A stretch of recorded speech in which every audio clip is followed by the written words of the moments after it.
Sup guys, it's John Lord. You are listening to the first episode of the John Lord podcast. Today is January 23rd, 2017, and today I have much I'd like to talk about. Sorry I haven't uploaded in a while. I've been busy working on my new book titled Interview with the Prince, and today I'd like to talk about the plot line. I'm not going to tell you the whole plot line, but the basic story of Interview with the Prince is that it's set in France and Libya in the year 2037, and our main protagonist is an 18-year-old voluptuous college girl named Claire Valois. So Claire and her two best friends, Sarah Ginsburg and Pietro Vespucci, live in the Paris suburb of St. Denis, and they are given a once-in-a-lifetime opportunity by their university to interview a very important visitor to the city of Paris. That very important visitor is the 21-year-old billionaire prince of Libya named Asil Mohammed Al Nouri. Upon conducting the interview, Prince Asil begins to fall in love with Claire, so he invites her back to his country to spend 6 months doing a story on his day-to-day life. Claire and Asil then begin to form a secret relationship. However, Asil's uncle Jahar seeks to expose them, especially since Asil is already hated by the Western media due to his sworn hostility towards the United States and Israel. However, that's all I'm going to say about the book right now. I'm about halfway through, and once again, sorry I haven't uploaded in a while. Another thing I want to talk about is why I will be boycotting the new remake of Ghost in the Shell. As some of you may know, the 1995 anime classic Ghost in the Shell is getting a live-action remake by Hollywood. The original is widely considered to be one of the greatest anime films of all time. The Hollywood remake?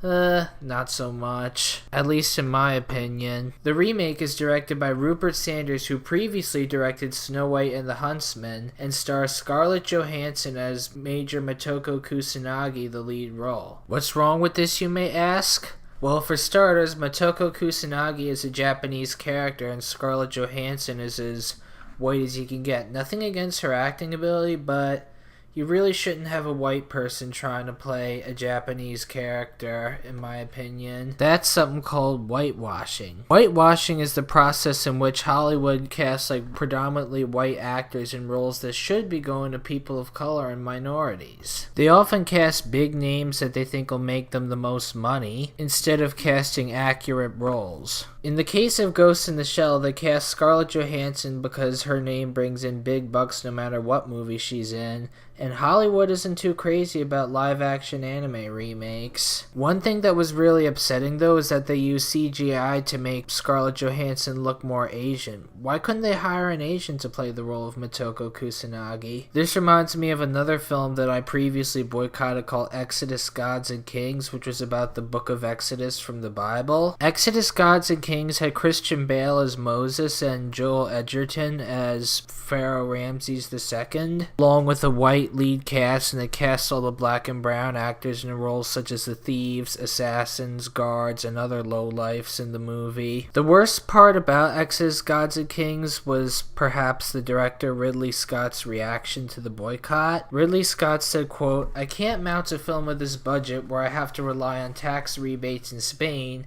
and say that my lead actor is Mohammed so-and-so from such and such."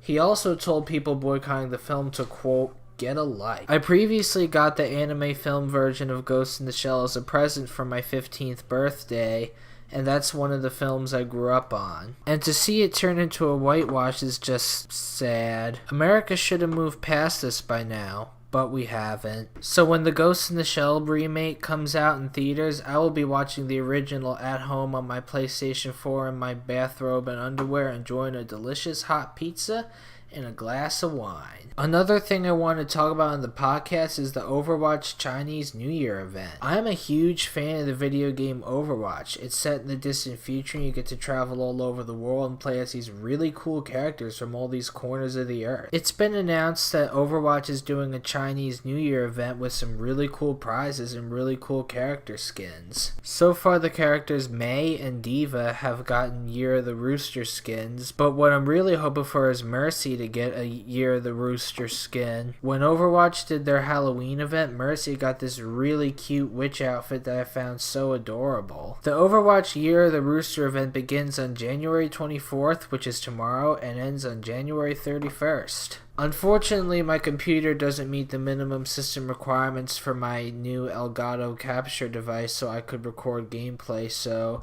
After I finish doing the Overwatch Year of the Rooster event, I'm going to be doing a review of the event on my YouTube channel. Another thing I'd like to talk about today is that today I read that Donald Trump just signed an executive order to undo the Trans-Pacific Partnership. My thoughts on that is it's probably the only good thing he's ever going to do in his presidency. The Trans-Pacific Partnership was supposed to be this free trade agreement between the Pacific Rim nations and the U.S. However, I read that only 6 of the chapters were about free trade and 24 or like 22 or something like that were about maximizing corporate profits. Our free trade agreement with Mexico destroyed their economy and caused Mexico to take our title of fattest country in the world for a few years. The other 2 executive orders Trump signed into law today were not good. The second executive order Trump signed into law today was a big hiring freeze in the federal government except for the military,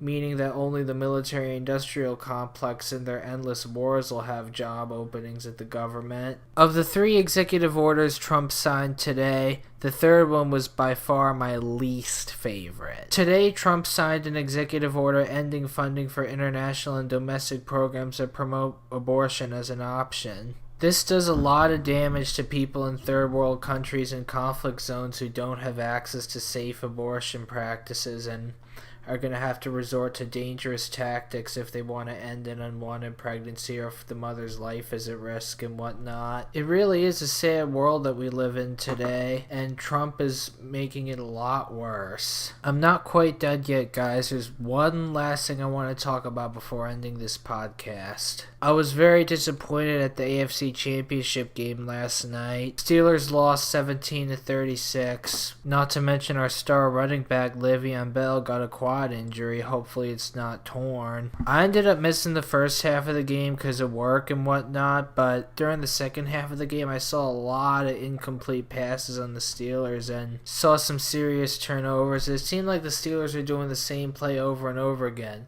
Run a little bit first down, run a little bit or throw an incomplete pass second down, incomplete pass third down, and punt. It seems if you run first down over and over, the game becomes really predictable and the other team could easily catch that. Overall, the game was rather painful to watch and disappointing, and I was really hoping the Steelers would make it to the Super Bowl and get their 7th Super Bowl ring, but the Super Bowl this year will be the Falcons versus the Patriots. I hope to God the Patriots lose. Well, that concludes episode 1 of the Ja Lord podcast. Once again, it is January 23rd, 2017.